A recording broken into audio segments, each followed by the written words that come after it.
आज हम आपको एक सच्ची कहानी सुनाते हैं जो एक कॉलेज के टूर की रोचक कहानी है। एक स्थापित धर्मशाला का रहस्य। कहानी शुरू करने से पहले हाथ जोड़कर निवेदन है, सब्सक्राइब जरूर कर ले, जिससे हमें आगे कहानी लाने में हेल्प मिलती है।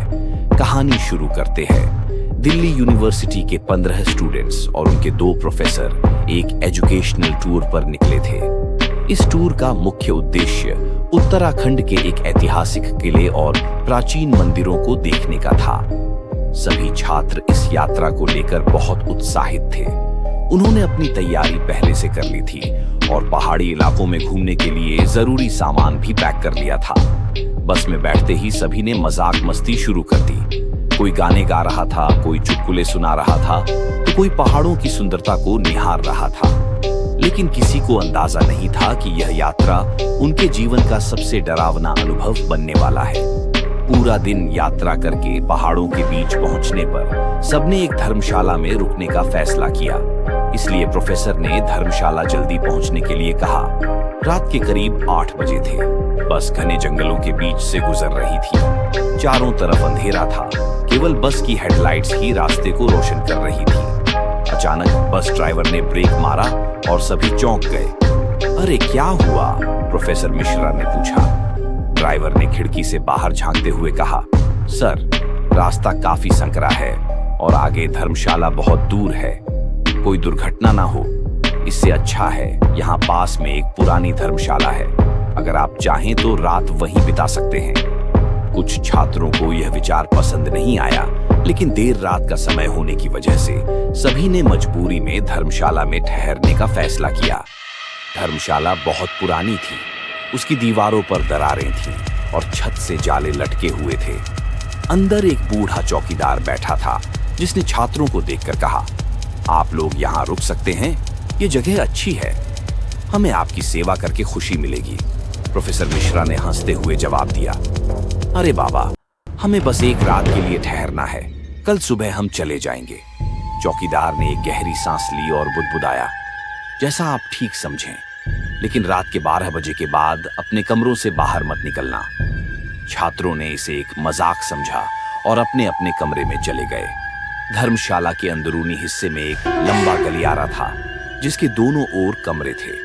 सभी को 2-2 के जोड़े में कमरा मिला। रात के करीब 11 बजे कुछ छात्र एक कमरे में बैठकर बातें कर रहे थे। रोहन, आयुष और प्रियंका आपस में डरावनी कहानियां सुना रहे थे। तभी अचानक खिड़की के बाहर से किसी के चलने की आवाज आई। रोहन ने कहा, शायद चौकीदार होगा। लेकिन जब उन्होंने खिड़की से झांका तो उन्होंने देखा कि सफेद साड़ी पहने एक महिला धीरे धीरे चलते हुए धर्मशाला के पीछे से जा रही थी। अरे, यहाँ कोई और भी ठहरा हुआ है क्या? नेहा ने हैरानी से पूछा। तभी नेहा ने देखा कि दरवाजा बंद था। बिना दरवाजा खुले ही वह महिला अंदर चली गई। सबने सोचा कि यह उनका भ्रम होगा और उन्होंने इस बात को नजरअंदाज कर दिया। लेकिन असली डरावनी घटनाएं तो अभी शुरू होना बाकी थीं। रात के 12 बज चुके थे। ज्यादातर छात्र सो चुके थे, लेकिन रोहन, नेहा और आयुष अभी भी जाग रहे थे।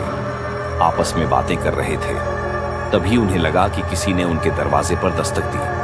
पहले तो उनको भ्रम सा लगा, लेकिन तभी फिर जोर से दरवाजा खटखटाने की आवाज आई। कौन है? आयुष ने आवाज लगाई, लेकिन कोई जवाब नहीं आया। उन्होंने दरवाजा खोला, लेकिन बाहर कोई नहीं था। गलियारे में हल्की हल्की ठंडी हवा बह रही थी। रोहन ने सोचा कि शायद कोई और छात्र मजाक कर रहा होगा।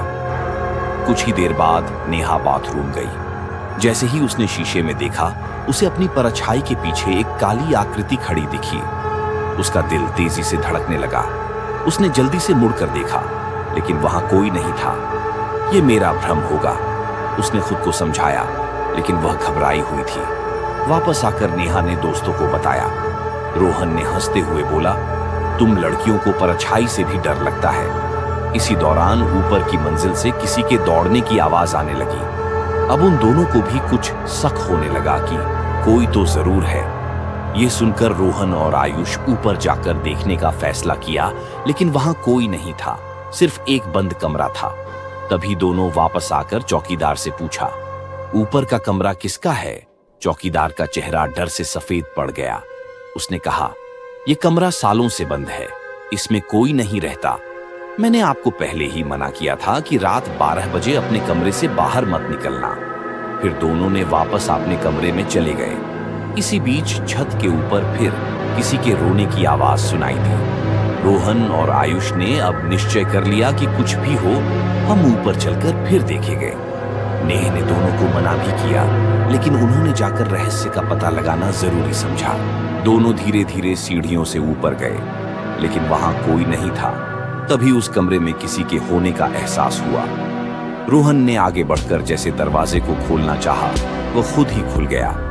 कमरे में बहुत अंधेरा था।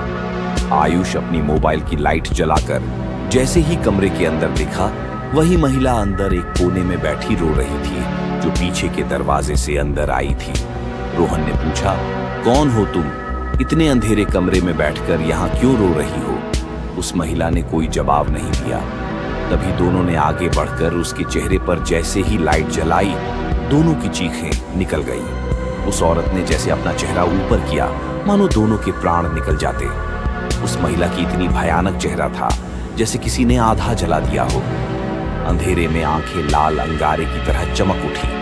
आयुष और रोहन भागने की कोशिश करते, इससे पहले कमरे का दरवाजा अपने आप बंद हो गया। तभी रोहन ने चीख कर कहा, मुझे जाने दो, मैंने क्या बिगाड़ा है आपका? उस महिला ने गूंजते हुए दोहरे स्वर में बोली, तुम्हारी हिम्मत कैसे हुई मेरे कमरे में आने की? अब तुम लोग यहां से नहीं जा सकते। डर के मारे आयुष के हाथ से मोबाइल छूटकर नीचे गिर गई और उसकी लाइट भी बंद हो गई। तभी रोहन जोर से चिल्लाया, कोई मेरा गला दबा रहा है। तभी आयुष ने अपनी जेब में रखी हुई लाइटर को जला दिया। दरअसल आयुष कभी कभार चुपके से सिगरेट भी पिया करता था। जैसे ही जलती हुई रोशनी उस औरत के ऊपर पड़ी, वह तुरंत गायब हो गई। तभी मौका पाकर दोनों कमरे से बाहर निकल आए। वापस अपने कमरे में आकर जोर जोर से कांपते हुए सारी बात नेहा को बताई। अब तीनों ने सारी रात किसी तरह जाग कर बिताया और निश्चय किया कि रात वाली बात हम किसी को नहीं बताएंगे, क्योंकि इस बात का सभी दोस्त मजाक बनाते।